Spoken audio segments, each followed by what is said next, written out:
Welcome everyone to the next episode of Make Shit Happen. So today's episode is about how to start and build an e-commerce business. For anyone that's out there that's wanting to start, build, or learn how to scale an e-commerce business, you are going to get a lot out of today's episode. My guest today is none other than Sasha Karabut. Meet Sasha. Sasha is a young entrepreneur who is making a global impact in the sales e-commerce and investment space with a global billion-dollar plan for the future. Sasha is responsible for building 3 7-figure businesses in the course of the past 5 years in various industries such as the automotive, coaching, and speaking, as well as the e-commerce. Partnering with and being closely mentored with the real Wolf of Wall Street, Jordan Belfort, was incredibly valuable in building his now 50-plus person international sales team. Massive success wasn't always the case with Sash, however. Growing up in a tiny town of only 3,000 people, had a simple, humble upbringing with him and his 4 siblings, sharing in hand-me-downs and financially struggling through most of their childhood. 18 months was what Sasha calls one of the best things to have ever happened to him. Experiencing what it's like to be on the brink of complete failure and quitting at life was pivotal in forging Sasha's drive and determination that is now responsible for a lot of his success. Sasha has trained and coached thousands of clients worldwide in the areas of sales, entrepreneurship, and business. And some of his now top performing students are now earning more than $300,000 per year after only 18 months of working with Sasha. His training methodologies can be described as direct, unorthodox, straight to the point, no bullshit, and just straight up awesome.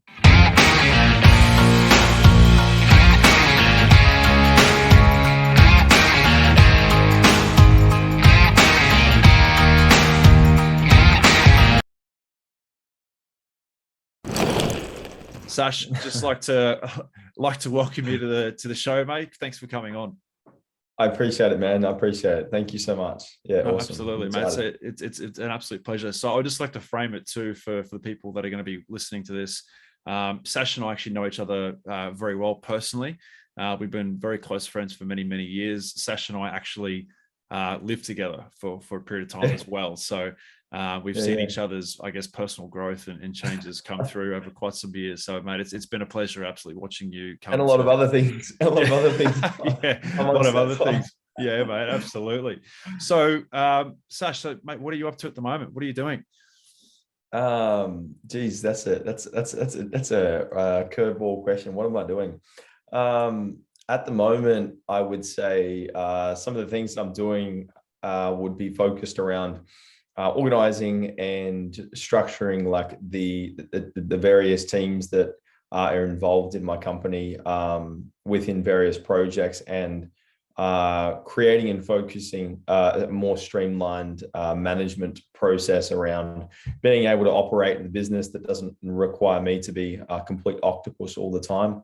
That's the biggest focus for me at the moment, and honestly getting a bit more time back into my life to be able to spend with my wife. Those are two big priorities right now. Yeah. And you guys are recently married as well, I see. Yeah. That's awesome, just November last year. Yeah. So pretty awesome. 6 months. Yeah. Awesome, man. Awesome. Having to juggle both sides, which is great. I guess, mate, for people that are looking to get into, I guess, and start a business, a lot of people that you've personally mentored and a lot of people that you've spoken to, a lot of people look at a lot of different various business models. So they look at, e-com, they look at high ticket sales. Some people are just trying to, just make ends meet, with their 9 to 5, or they're trying to level up their earning and their income. So how did you kind of start in your journey? Because I mean, you started back when I met you, like, you were in construction when we met, you were doing a lot of, laboring and a lot of other things as well. So what took place, and how did you kind of transition from that into, I guess, starting what you're doing now? Well, I think what I started to realize, like in, I guess, like any form of construction, or I guess even thinking about it from like a trading time, or ultimately like your life for money, was that like I just really started to become very dissatisfied with the only time that I would be making money was the time that I was sitting there giving or exchanging my life for the money that someone else would tell me that I was worth. And that was probably like one of the biggest things that I was like, I really don't kind of make sense about, like, I just was like, this doesn't make sense. You know, I had big lofty goals and big lofty kind of dreams for what I wanted to create for the future. And it just didn't make sense. I was like, how is this ever going to stack up? I had a lot of debt. I had a lot of, poor decisions that I made over various different things that kind of accumulated a lot of, debt that I was like, for me to pay this off, number one, and not even getting to the point where I'm talking about like financial freedom, but just like purely to break even again. The bank told me it was going to take like 12 years and I'd be 37 years old before I would have, just been back to zero. And I was like, hang on a second, like, where's all the money? Like when am I going to get the properties? When am I going to be free? When am I going to do all this stuff?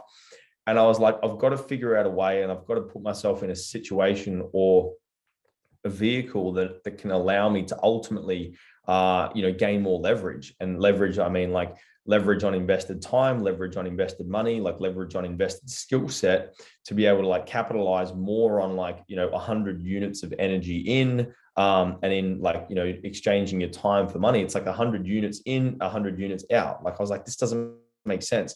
Watch my dad do it till 60 years old and still be broke essentially, and just have enough money to just get by. And I was like, this is a broken system. And so what I did is I started to look at different opportunities, first of all, that I could gain a bit of a multiplier of my invested energy, where I could, not just get paid a fixed rate per hour, but be paid in proportion to how much energy I would put in, right? So initially, like the automotive business was like that, where I could work a lot more and I'd get paid a lot more for the amount of, cars that would be repaired and how many vehicles would go through the process. I was like, this is better. And then I still, maxed out in that. And I was like, well, okay, I've hit the ceiling where I'm still working and I'm still capped by the amount of opportunity. I need something with more scale and more kind of potential. And I don't want to be capped by a location. So I don't want to be like, me waking up in my 9 to 5 area code is dependent on where and how much money I make. I want it to be international. I want it to be 24/7. I don't want it to be like capped location and time wise. And so I went into the digital space because I was like, this is like infinite. I can be sleeping someone else's hours of business during that time, and I can still be making money. And so that really excited me and just like blew my mind up as far as like what was possible and what was available for me. And just on that point, I think like you've got to sometimes figure out or go through the things that you don't want, or the things, that aren't right for you, to get to the things that are right. So how many transitions did you go through? So I went from construction first into automotive. And then from automotive, I went from automotive into coaching. And then from coaching, I went into sales. And then from sales, I went into e-commerce. And then I would say at the moment, like my current role or title or hat that I would wear at the moment would be like, it's more so like, I don't know, business operator. I feel like is quite an appropriate title, because there's a lot of like things that I do under that. It's not just the e-commerce situation. It's more so everything as far as managing all the different departments of the business. So yeah, a fair few transitions, man. And that's been in like 5 years. Yeah, that is quite a lot. And like one thing that I always agree with is that people shouldn't be afraid to try new things, to try and branch out. And it's really like when a lot of people try to find that one thing that they're passionate about or that they love, it's just get out there and try it and see whether you like it first, and see whether it makes sense. Absolutely. Especially when you're young. Like when you're young, you can afford to mess up, fall on your face, you know what I mean? Have a few boo-boos and still rebuild. Absolutely. When you're old, you can't do that. So get out there and do it now. Yeah, exactly. So when it comes to the e-commerce space, if for someone that's like, this is the first time that they're ever hearing about the word e-commerce, in the simplest way possible, how would you describe what that is?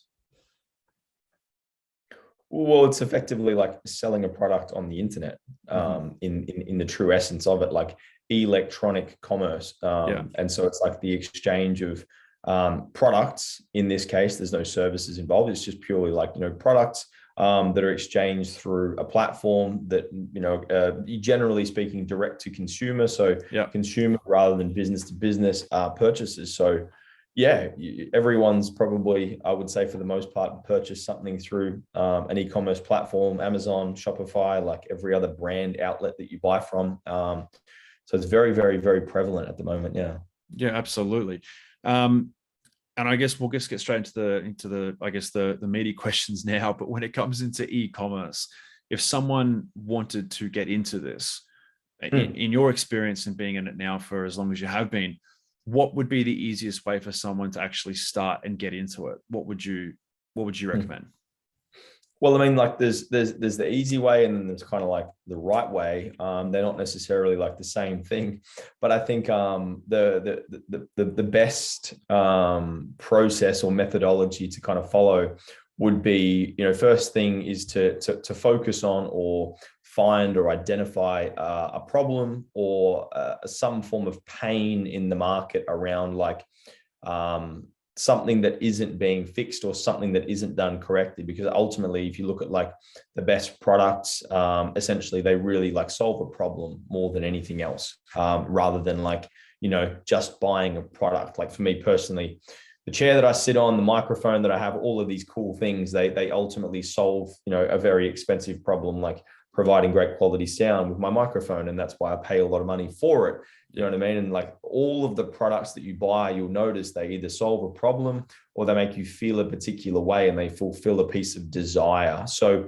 I think first things first, like rather than getting out there and looking for some like trending hot product that's going to be here today and gone the next, like the likes of the fidget spinners, for example, getting out there and actually doing some research around like, what is a problem that if you were to solve it, people would pay you disproportionately for the solving of that problem. Perfect example is like the High Smile, right? Like those guys, they solved a problem because they noticed that people were getting onto Snapchat. They were, doing like face to cam videos. They saw their teeth being, not as white as they wanted to, and people became a lot more aware of that problem. So High Smile kind of like capitalized on that massively and created this fantastic solution to it, in the way of like teeth whitening that was fast, effective, and they paid a premium for it because it was a premium solution to the problem. So that's probably a really, really, really great place to start. Second to that, I would say would be like get rid of any get rich quick kind of mindset or thought process of trying to make money within 3 months or something like that.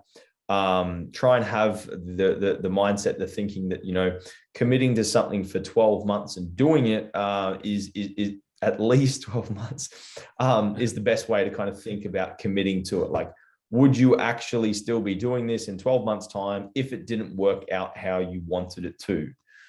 And if the answer is no, then probably don't do it. It's probably not the best thing for you. Sorry, man, I'll interject there. So if someone's got, let's say, minimal capital, they don't have much money to start something like this up, is there other options like sourcing products or selling other people's products? Like is there another way people can do that? Oh, absolutely. Like I have tons of like free resources and like free videos from some of my courses on like my YouTube channel, if you want to search Ecom Capital. But like, yeah, like you can go and drop ship other people's products from the likes of, AliExpress and put together, a pretty easy Shopify store without too much like website development, website design, knowledge. And there's so many resources that are available, like on, YouTube. If you just Google these things and YouTube these things, like there are so much, there is so much content available. So if you're looking for like a really, really, really quick and easy solution to it, like drop shipping a product or looking at a product on the likes of like AliExpress, finding something with positive sales data, trying to kind of like dress it up a little bit, at least take some good quality content, because we kind of live in an age where content is king, you know what I mean? So if you can create compelling content and learn how to write some compelling sales copy, you'll put a drop shipped product ahead of the market just with those two key things. So very much possible as well through that means. Yeah. Yeah, because I mean, it's not just as simple as build a website, upload products, and then people are just going to come buying. There's a lot more to it than that. Like you've got Yeah. to, I mean, as you said, you got to do the copy, you got to write the ads, you got to do all that kind of stuff as well. So exactly. where did you learn to do that? Right, in terms Yeah. of writing copy and running ads, like where did you learn that from? So just to be honest, from doing it for long enough and then paying enough agencies um, to do it for me and be pissed off with the results that they were kind of producing for me. So I was like, I want to be able to control the outcome myself, and I want to be able to know exactly where my money is going and know that like I can generate tens of thousands of dollars with a piece of copy and an image, and I know exactly what went wrong. I know exactly what went right. So for me, like reading great books like Breakthrough Advertising or some of like David Ogilvy's amazing books, like looking into the greats of copywriting and like persuasion through font online, like that's probably the best place to start. Outside of that, like yeah, I would say for me, those resources are probably some of the most powerful resources as far as like copywriting. And in terms of advertising, I learned a lot of the advertising and marketing strategies as far as like running ads from, Sam Ovens. I feel like he's an incredible marketer, and the way that he kind of like structures campaigns and builds out advertising campaigns is some of the best. So those are probably some of my sources of information around them. Yeah. Mm. Yeah, no, those are some really great books. And so with your business now, with what you're doing in e-commerce, what exactly and how are you helping people in the e-commerce space? Yeah, good question. So what we do is we've kind of engineered a system now where we were able to help people go from zero to $10,000 a month, and we've seen it happen as fast as 30 days, 60 days. 90 days is a timeline where we've been able to put certain guarantees and action-based guarantees around that time frame. Meaning, if you commit to a certain level of coaching, resources, training, and follow the criteria specifically to a T, and you don't get that result, we're pretty damn confident, and we can actually give you a refund if it doesn't happen. So that's kind of like where we've built our system to, as far as like helping people start up a business. Yeah. And then what we see from there is, generally speaking, people, there's a few clients I can think of at the moment that have scaled up enough, and then we can actually transition them into like our marketing agency, where we'll actually, manage their advertising, scale them up to 50,000, 100,000 per month. And then that becomes the next stage, an evolution of their brand overall. So, yeah. That's all. And what does something like that cost? So say if I wanted to jump into your program. Yeah. So generally speaking, the program by itself is as little as 2,000 by itself. And then if you're looking for something where we, really cover all the bases and do the website store, some of the product selection and resource gathering, it goes up to around about 10,000. So yeah. Oh, that's great. That's fantastic. And if someone wanted to find, I guess, because obviously we're talking about the business now, if someone wanted to find you, where do they need to go? You can find me on Instagram, Sasha_Karabut. You can find me on my website, ecomcapital.com. You can find me on my YouTube channel, Ecom Capital, on there. So any of those places, there's heaps of resources. We've got a great Facebook community of free content that gets distributed there every single day. So you can jump in there and consume some free content. Heaps of resources everywhere for people who are looking to start an e-commerce business. Absolutely. Yeah, fantastic. That's awesome, man. Thank you. So let's take a couple steps back now. Let's talk about, I guess, when you were sort of building the business up. You're starting an e-com, right? So if you had to put it down to, I guess, one or a couple of things as to, I guess, put your success onto, what would you say were a couple of things that heavily influenced your success in e-commerce? That's a really, really good question. I would say product market fit, and being able to identify a particular like market and then place a product in front of that market with the right timing. For example, like, my whole business model was built, I guess maybe like by luck or chance or whatever it might have been around COVID. So naturally people were looking to get more out of their 9 to 5, and they were looking to get into e-commerce. So like it was very, very, very like advantageous as far as the timing happened.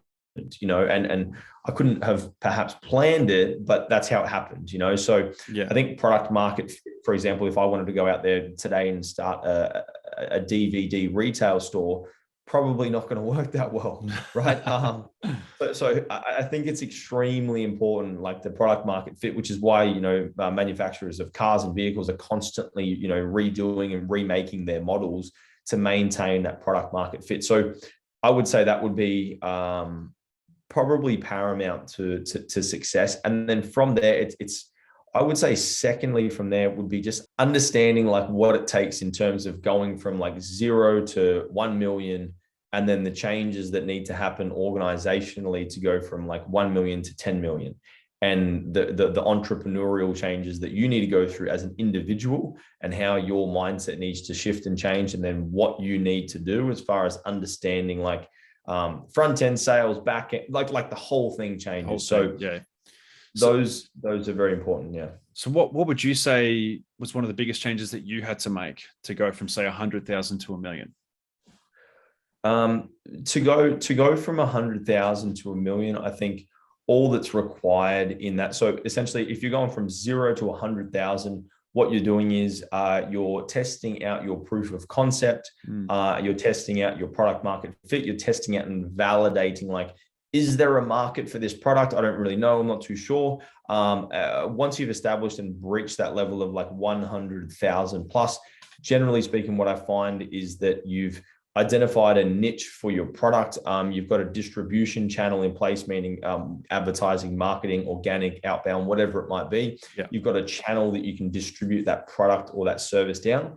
And then what it becomes from that point forward in terms of 100,000 to 1 million is then just like doubling down and selling one product on one channel to one person really, really, really freaking well, until it starts to break down and that same channel, that same product starts to lose profitability and fatigue. You experience some entropy at that level, and then you need to diversify and go laterally and develop further products to that same market. But yeah, because I think a lot of people, they get a lot of the grass is greener syndrome. They look at all the different fucking products online. They go, I want that, I want this, I want a couple of those, two of those. You're saying you need one product to start off with. They just focus on the one product, get it down to a T, and refine that process for that one product.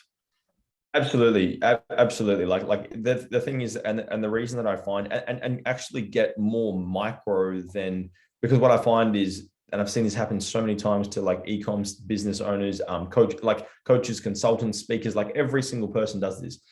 So if you can identify and sell your one product first when you're starting to 10 people, right? Who would be 10 people that would buy this thing? Because as Aaron Ross says in Impossible to Inevitable, if you can get 10, then you can get 100. If you can get 100, then you can get 1,000. If you get 1,000, then you can get 10,000. If you got 10,000 freaking customers, man, you got a real business. Yeah. So start with 10 and service the hell out of them.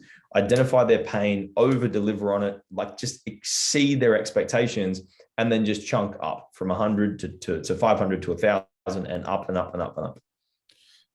How concerned and how focused were you on your competition? Oh, not at all. Not at all. I probably should have been more focused, to be honest. Yeah. I don't know. It's not something that's ever really come into my periphery. I kind of just like focus and see. I'm very good at putting the blinkers on, and just probably too good sometimes at putting the blinkers on, because sometimes I literally like, no one will see me or hear from me for like 3 months, and then I'll be like, come up for a breath of air, and I'll be like, oh shit, it's been 3 months. So yeah, it's not something that I'd focus on as much perhaps as I should. Yeah. And with in regards to keeping your spear sharp and keeping your tactics up to date, your business, and making sure that you're at the forefront of everything that you're doing. What's one of the things that that you do personally or within the business whereby, you keep yourself on top? You're always, keeping your spear sharp. Like, how do you gather your knowledge to learn and improve? So it's for me, I think it's constantly reinvesting into learning, development, and looking for people that are doing the thing that you want to do, and just paying them. You know what I mean? Like, Yeah. the quickest way that I've found, like, and I've been able to, impact people so well in a short amount of time, because I've experienced so much, for example, in the last like 3 years. And I can have, like, a perfect example. I had a client that I was working with, and he had a business that he was working on. He'd been doing like $20,000 to $30,000 per month for 6, 7, 8 months. And I said to him, look, let's just have one call together, and if I can do X, Y, and Z with your business in this one call, then I want you to do this, and this for me for free. And he's like, well, you're never going to be able to do that. So sure. And so we had a look at his business, and we implemented this like back end kind of like second sale, upsell type situation. Yeah. And within a week of doing this, he had doubled his business from $20,000 to $40,000 per month with this one strategy. And the guy's like my absolute like idol, fanboy, and almost like personal slave now. Yeah. So what was the one thing? What did you do? Well, all it was doing was tapping into his existing customer database. And because he's very, very good. And so what he was actually like a YouTube agency that offered YouTube growth and essentially very, very good at delivering his service, exceptionally good, over delivered for the price point that he charged. And I simply introduced this like referral option where his clients could, with a small discount that they would receive on their monthly retainer, refer friends. And he showed me his calendar after 1 week, and there was like 15 calls in there, and he closed 12 of them and literally doubled his business. And he's like, I've never even, like, it wouldn't have ever happened, so it's small things like that. And so for me, it's the same thing. It's like, who can I get in front of? Who can I speak to? Who can I learn from that's doing the thing that I want to do, that I can take my ego and put it on the table and say, you know something that I don't. What is it, and how can I learn it fast? So you're referring back to, I guess, coaching, mentoring, and I guess learning from people that are one step above you. How important is that, like, to put a precedent on it? Like, how important is that to people starting off, like investing into, leveling up their skills and having a mentor? I mean, I just can't. I wouldn't even know how to attach a value to it. Like, I think about it in terms of like it's exponential. I mean, like, you've got this ability to like have someone with this insane wealth of knowledge, like people that I work with now, Jordan Belfort, for example. Like, what would I rather go through like 20, 30 years of like experience building massive companies, massive businesses, massive sales teams, or would I rather just pay him a large sum of money to sit there in front of me and just tell me exactly what I need to do and follow in his footsteps, like, and that's the same thing. Like, the cost of opportunity, like, I feel like money is something that you can always make more of. There's so much money in this world, but your time, you don't have a lot of. So how can I like collapse time by grabbing experience from the future from someone else and putting it into my right here and now, and shorten the time that's going to take for me to go from 0 to 1 fast? That's what it's all about. Absolutely, man. I couldn't agree more. I mean, for me personally, I've spent tens and tens of thousands of dollars just on my own investment from other coaches and things. But getting onto Jordan, how did that all come about? Yeah, so I mean, exactly what we were just talking about. Like, I hit a point where I was like, I'm the biggest fish in my pond. I don't like this. Like, everyone's telling me how good I am all the time. And I'm like, I'm sick of it. Like, I want to feel uncomfortable. I want to feel small. I want to feel scared. Right. And I was making really good money at the time. I had a few properties under my belt, and I'm like, all right, cool. Had a big spring in my step with all this ego. And I wanted to develop my sales skills, and I had read a lot of different materials from a lot of different people. And then I had one of my old clients who was going through Jordan's program and said, mate, you've just got to go through his course. Like, it is unbelievable. And so I jumped into it, loved it, went through all of his resources, read his book like 6, 7 times over.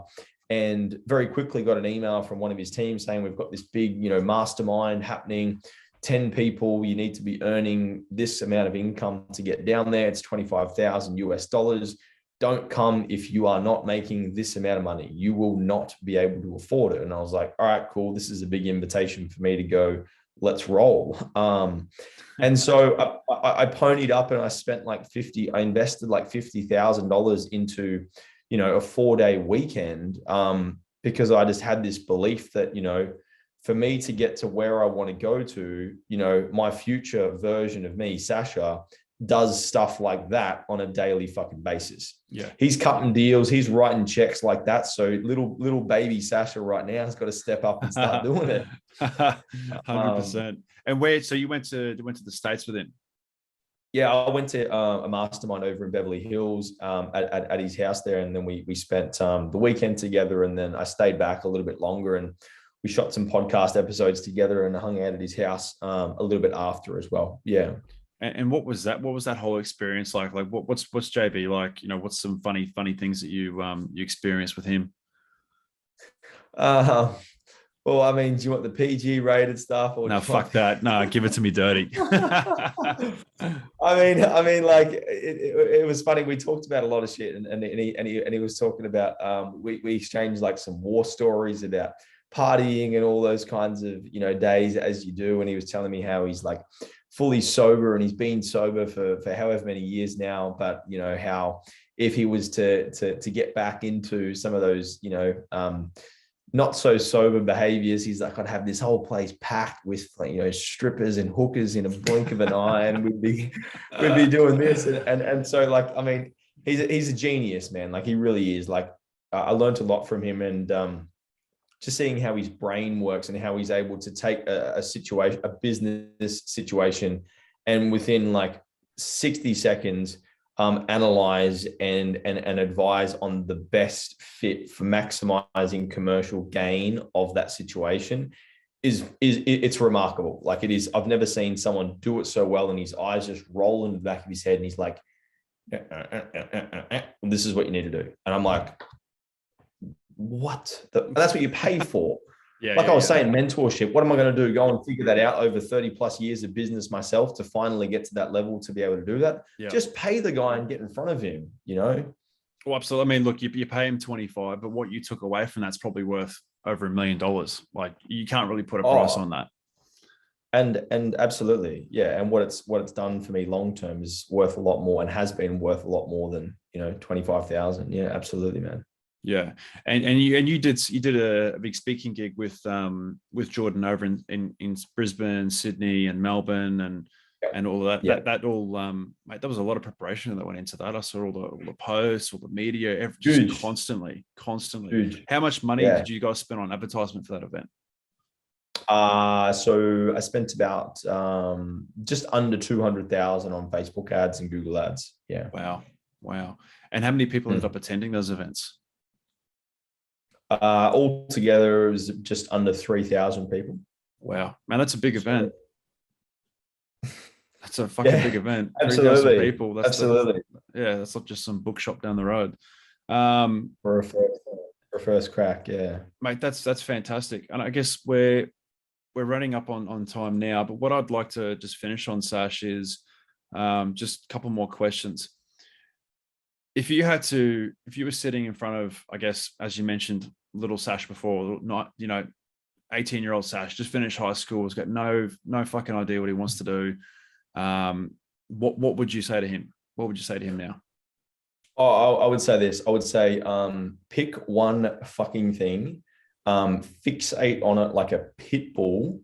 Get out of bed every single morning with like a dogged level of like certainty, confidence, and absolute like resounding like belief in yourself that you can do anything, like honestly fucking anything that you set your mind to, and then commit to whatever you need to do in your day to make that a reality. And then just continue doing that. Put your blinkers on, ignore all the shit, ignore all your friends, don't spend your money, live on like 20% of your freaking income, go broke in terms of what it looks like you're wearing and driving and all that shit.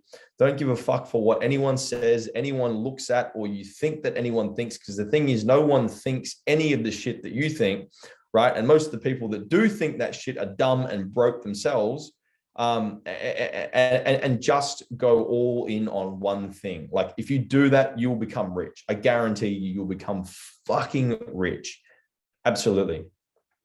Mate, Sash, that's mate, that's fucking great advice. Thanks for that, mate. That's awesome. If you were, I guess, to give a quick game plan onto the e-commerce, we've got a couple of minutes left. But if someone wanted to start e-com today, they've got 30 days to start it before that, and they want to earn money within 30 days. All right. What would be your quickest answer to make that happen?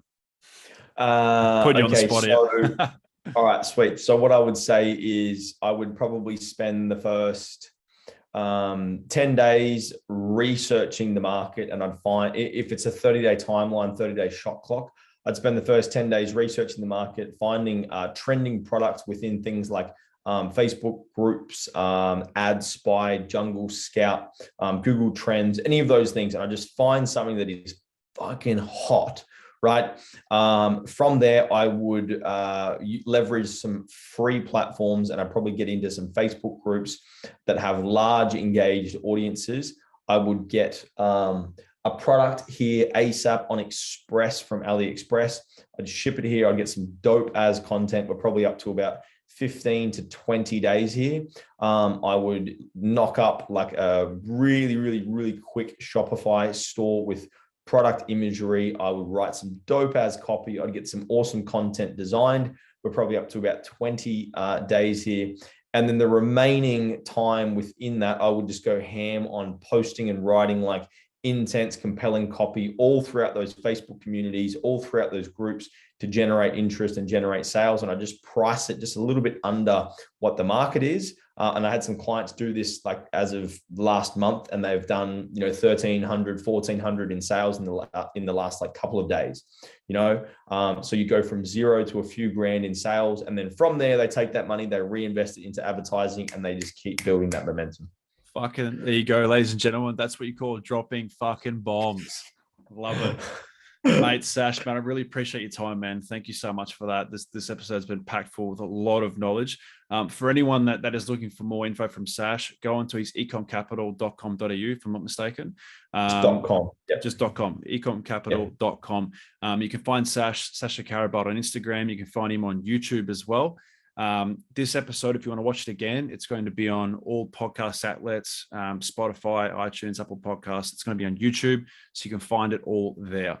Again, Sash, just want to say thank you so much for coming, man. Appreciate it. Pleasure. Absolute pleasure. Thanks, man. Thanks.